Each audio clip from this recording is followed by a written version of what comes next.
Welcome to the Speakers Practice and our fortnightly Friday Forum. Hi, I'm Adrienne McLean, the founder of the Speakers Practice. The Friday Forum is for business people. I interview business professionals on all sorts of topics. There are now so many constructive ways to promote businesses by speaking that this is such a valuable marketing tool. Presenting to groups speaks to a number of people. Video marketing is becoming really important. Information products create extra income. Online training is the new training ground. Podcasts, radio, television, webinars, hangouts, and the list goes on. The aim is that this forum is to give ideas and practical ways that you can use to promote your business. Today we are discussing a topic that affects many of us, handling nervousness.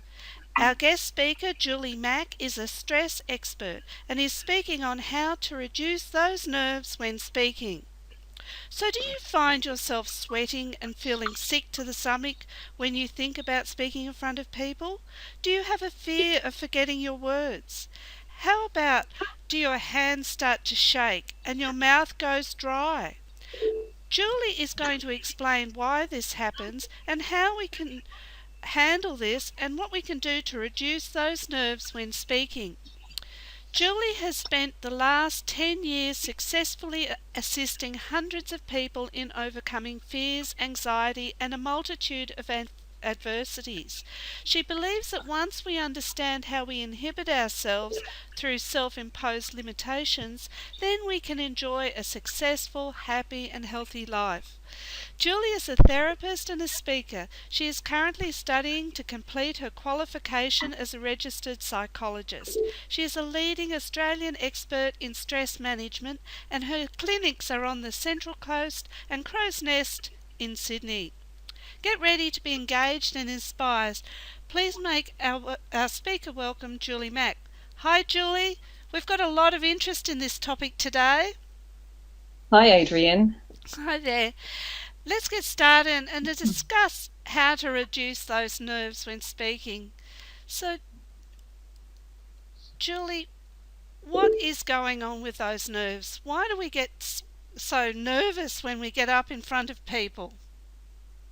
Oh, Adrienne, look, this can be depend on a number of things, and it can be different for different people. So I'm going to take quite a broad approach, but what I will do for your listeners today is give them a technique and an understanding of how they can reduce those nerves when speaking. So does that sound okay? Oh, it sounds fabulous. Alrighty. Great. So it depends on two things. So it's about how we believe on how we're going to perform, and it's also going to depend on what's happened to us in the past, which is about our conditioning. And the best way I can describe this is to talk or tell you about a client I had on one-to-one coaching. Now, he was an upper management fellow and very, very bright, very intelligent, and he had to deliver some information to stakeholders on a Monday afternoon at 3 o'clock. Now, he was okay after the 3 o'clock, but after that, when he started to think about that event every single Monday at 3 o'clock, quite a few things were happening. He would start to sweat profusely. He would feel sick in the stomach. He would go wobbly at the knees, and that's just from purely thinking about it. Oh my goodness. So this poor fellow, and he was sitting in the chair opposite me, and as he was telling me about this, the poor fellow was sweating and his shirt was getting wet. Yeah.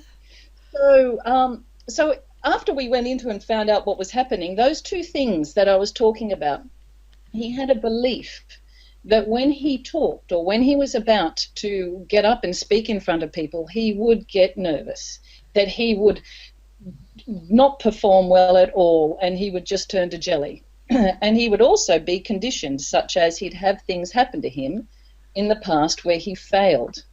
So is that making sense? Yes, it is.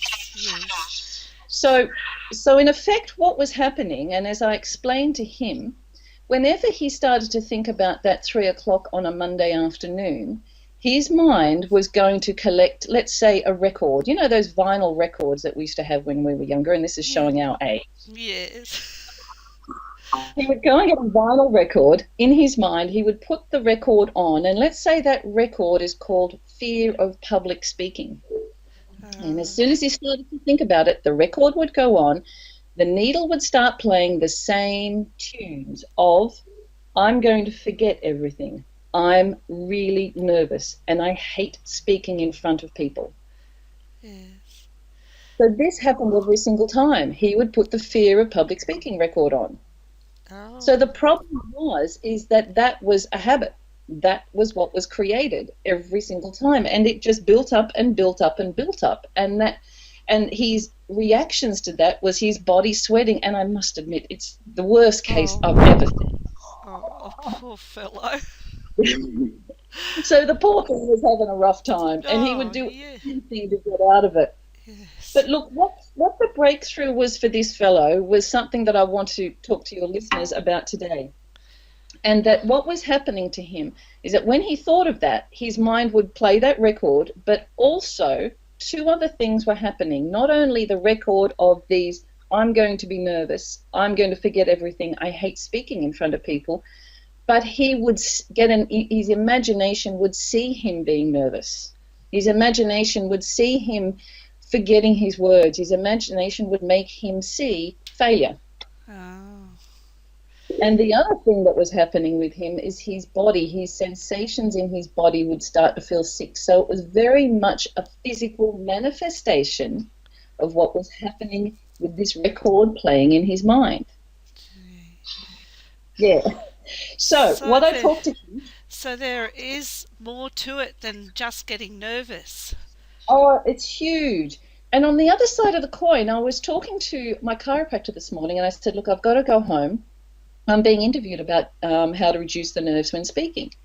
And he said, Julie, that's a really interesting thing because I had to get up and give a presentation the other night to other chiropractors about whatever he was talking about. Yes. And his wife said to him, you know, Ron, you're going to be really nervous. I hope you're going to be okay. And if you forget your words, don't worry. And Ron looked at her and he said, I don't know what you're talking about. I'm okay. I'm fine. And he just got up, he said, and he just talked. Yes. He said he sat back down and his wife said, wow, you weren't nervous at all. And he looked at her as if to say, well, why should I be? I know my stuff and I'm happy. Yes. So therefore, as I said, the flip coin for the example of the executive is that he didn't have a belief of I'm going to have a fear, and he hadn't had anything that happened to him in the past that make him be nervous. Yes. So isn't it interesting? Yes. Yeah. Two absolutely different opposing approaches. Absolutely. Yeah. Yes. Absolutely. Yes. So but the good news is we can do something about it. Well, that's good. And that moves us on to our next question about what steps can we put in place to get over these nervousness? Well, and I want to tell you about how our mind works. I told you about the record, but I also want to tell you some really interesting evidence that came out a couple of years ago, and I can send this out to any of your listeners who would like to email me. But it now proves that our unconscious mind, and let's say our unconscious mind, we've got a conscious mind, the unconscious mind, it actually performs 7 to 10 seconds faster than our conscious thinking mind. So therefore, it is. So therefore, we think we're going to get up on stage, we're going to be fine. But in actual fact, if you've had past experiences or a belief of having a fear, then your unconscious mind has already made up its mind. It's going to be nervous. Oh, so we've got to do a lot of work to get over this, or? Well, that's really interesting. I think first of all we have to look at those two things. We have to look at our beliefs. Yes. Just like my chiropractor thought, well, look, I'm fine. There's nothing going to happen with me. Yes. And we're going to have a look at how we can change our behaviours because it is a habit. It is real, and I know this. I know it's real for people because for this executive, it was real. But what his breakthrough was, and this is what I want to impart on to your listeners today, is that we are not our thoughts. Yes. We are not our emotions.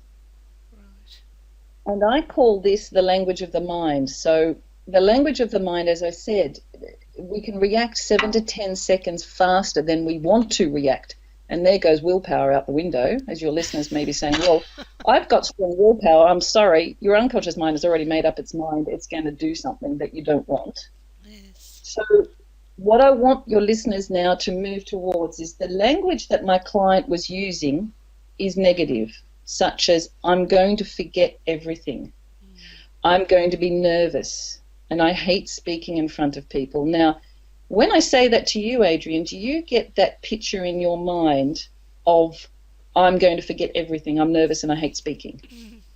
Well, But if I have been in the past like that, and yes, it has taken a long time to actually move into a yes, place where I actually enjoy it, and it is something that I've learnt, and I understand where people are coming from, but there's a whole wonderful world out there if you actually yes, work at it and develop positive experiences around speaking in public.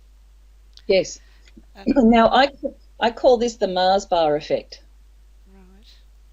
So what I mean by that is I'm going to say two statements to you, and I'd like you to tell me what you see. I don't want you to think of a Mars bar, and now I do want you to think of a Mars bar. What did you see? Two Mars bars. Exactly. But Adrian, I said, don't think of a Mars bar.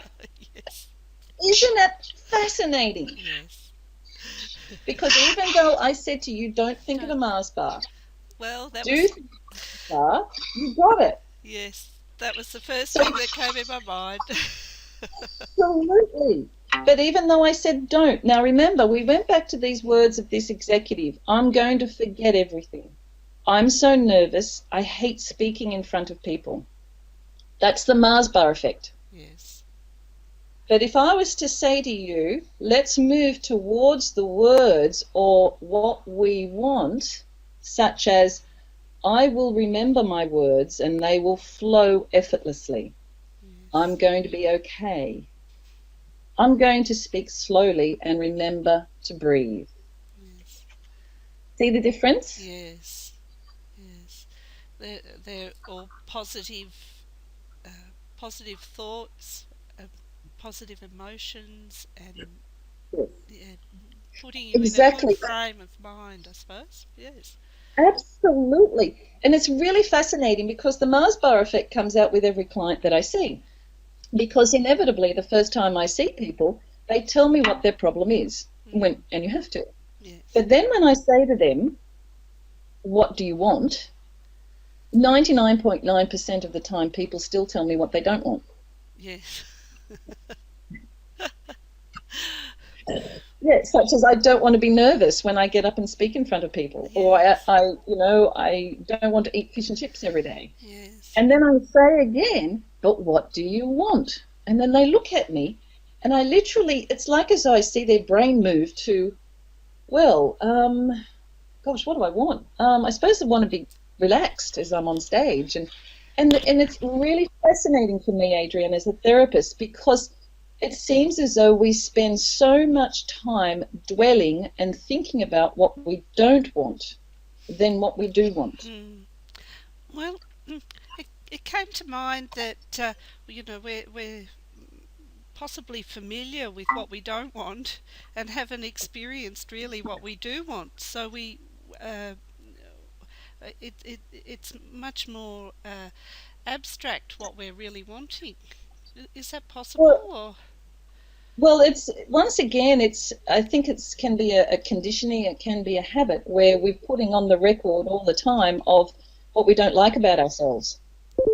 uh, And yes, it's kind of, that we need to dust off and create a new record that says what we do like and what our gifts and what we're naturally inherent with doing. yes, Because I've been helping hundreds of professional speakers, and I do some speaking, and I do find that people want to be different as a speaker, and it's like you've got to find your own style of presenting. You've got to find your own, inverted commas, voice, yes, and be who you are meant to be, And of course, there's technical sides of presenting, as that's your area of expertise. Yes. And just to be you. Now, that brings it back to my chiropractor, Ron. He is just an easygoing, this is how it is. He's monotone voice. I have no doubt that, he's not one of these Anthony Robbins on stage, but he's comfortable in his skin and he's confident with his knowledge. Yes. And he just says it how it is. Yes. And so therefore, getting back to, I think we have to focus on what we like about ourselves and what we want rather than what we don't want. Right. And that can have a profound effect in our speaking ability because people think they're just not confident and they want confidence. Yes. Yes. So really identifying what we're good at and work on that. Not worry about the other. Absolutely, absolutely. Because when we start to externalize and compare our ability with everyone else, we lose it. Yes. Because we're not everyone else. We just have to be ourselves. Yes. So that moves us on to our next question, which is it as simple as this, or does it take practice and getting into a new routine? And what can we do to get into that new routine? Yes, look, that's a really good question. And the first part is it is really as simple as this, absolutely. Because there's my executive, when I told him that you are not your thoughts, and I paused for that and I looked at him and I saw a light bulb go on in his mind, and he'd never seen it from that angle before because he thought that what he was thinking was how he was. Right. But it's our thinking, it's what we feel, and the imagination and the pictures that come up is what drives our behavior. So the practice, and your question is getting into new routines, it's actually, I think, looking at it a bit differently. Mm-hmm. I think it's looking at it with sitting back and saying, do you know what? I'm now going to be a natural speaker. I've learnt my techniques on how to present. I'm now going to be comfortable in my skin, and I'm going to write myself some notes on what I like about myself and how I present. Mm-hmm. And that's what I'm going to focus on now. And also, that bit of nervousness we have when we get on stage, Adrian, yes. The butterflies. Now, that we all know that's produced from, the adrenaline, but we need yes. that. We need to get up on stage to get rid of it. Yeah. So, you and it does so help. a bit of that. It does help in a way that it keeps us really focused and making sure that everything's right. Absolutely. Having some nervousness is will help our performance to be better and improve. Absolutely. So I think, as your question, does it take practice? It actually it's just a mind change. That's all. Right. And looking upon it, as I've said, is focusing on how you want it to go. You want to remain calm and relaxed, and you want to be able to deliver your information effectively. So it's shifting your mind from how nervous you are and how you don't know what you're going to do and you want to fall through the floor, yeah. to I'm okay. I'm okay as I am, yes. And I will remember my information, and I will take deep breaths, and I'll talk slowly. Yes. And that will allow my people in my audience to take in my information. Yes. And so getting it out of you into the focus of the audience is going to help us hugely. Yes. And I found that having positive experiences getting up and speaking has really helped to build confidence and stop that record that you were talking about. Yes, definitely. Of course, the more you practice anything, the better you become. And there's many techniques that professional speakers do before they even get up on stage. They know every movement. I was over at a convention in America with the world-class leaders in professional speaking this year, and And it's purely scripted. Everything, every single word, every gesture, every tone, every story, it is all scripted and performed as an actor before they get up on stage. Right. And you know, if you ever speak to actors, that they've got a myriad of exercises they have to do for their voice, their tone of their voice, for the articulation of their words Yes. before they even hit the stage. Yes. So when you go through that process, all your nerves are going to go. Yes. They won't be there. But I think the problem that people who they come to see me one-on-one is they don't practice.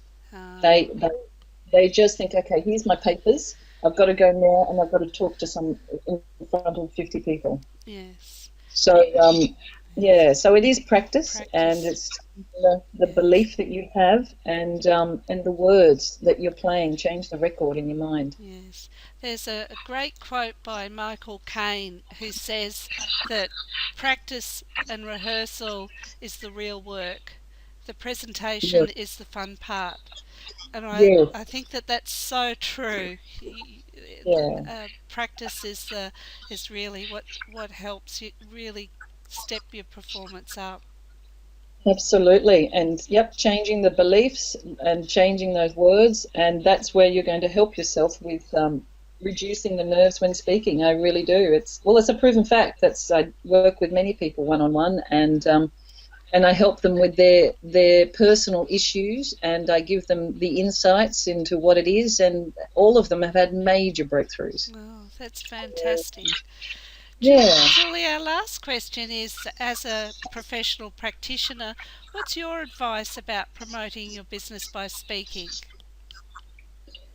I think it's absolutely essential because you know when you speak in front of people, you're getting to a huge audience, and people love to hear about other people and what they can do to help themselves. Yes. So whatever line of business you're in, whether it's accounting or being a therapist or whatever that is, you've got to let people know that you're doing it. Yes.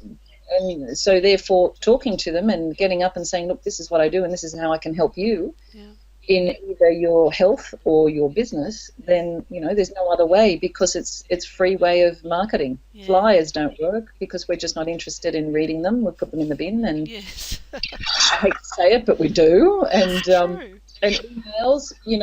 emails, I've got a read file on my email inbox that I'm meant to read and I haven't opened it yet. So I put them all in there, but I don't read them. So, speaking in front of people, because I moved to the Central Coast a couple of years ago and nobody knew of the work I did. And I did a few luncheons and coffee mornings and people know me. It's just word of mouth now and they didn't know that I was here. And it's just the way to be known. Yes. So networking and going and meeting people. And do you present at Rotary and those sorts of clubs? Oh yeah, absolutely. I have, and they're great. They're fun. It's just a way of saying hi to people, and this is who I am, and this is how I can help you. And it's lovely to get up and chat with people. And that's all it is. That's all I look upon it. It's fun. It's good. Yeah. And of course, you've got your nerves, you've got the butterflies in your belly when you get there. But to me, that gives you the energy that people want to connect with. Yes. And then everything else is just fun. Yeah. Well, Julie, you've kindly put this book on as a complimentary e-book. Would you like to just have a talk about this? Oh, look, I'd love to. It's an ebook that's been put together because I've found that when I have one-on-one coaching clients, I'm saying the same things over and over again. And whilst I don't mind doing that, I thought, gee, if I can put it all into this ebook, and it's about managing stress under pressure. It's about getting rid of anxieties in your life, and it's about enhancing happiness and fulfillment, and especially for businesses because it is a high pressure world out there in corporate. And so this is an ebook that's put together to give people those strategies, techniques, because I'm very much roll up your sleeves and practice this and that's going to help you. Yes. And that's what this ebook is about. So if anyone would like a copy, please just email me. Yeah. Oh, that's fantastic. And they can email you on julie@juliemac.com.au. Yes, please. Oh, that's fantastic. There we are. Well, Julie, thanks so much for your time. What an enlightening presentation. I'm sure that everyone will be able to put into uh, practice those approaches of looking at the positives and not not worrying about the rest, I suppose. So That's right. thank you so much. And um, yes, so if people could email you and they'll be able to get your ebook, that'd be fabulous. Now, Yep. just to finish up, I need to speak about our presentation next week, which is on Friday, the 22nd of November, with Tim Stackpool. Tim is a media skills expert who is a trainer at the Speakers Practice for our presentation and video program.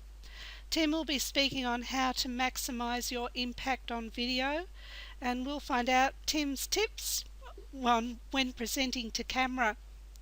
I just want to leave you with this quote: surround yourself with top achievers and with people that are focused and driven to accomplish more, to experience more, and to do more with their lives. You'll be meeting a lot of people like this and like Julie, so have a great fortnight. I look forward to you joining us at our next Friday forum on Friday the 22nd of November. Okay, bye for now.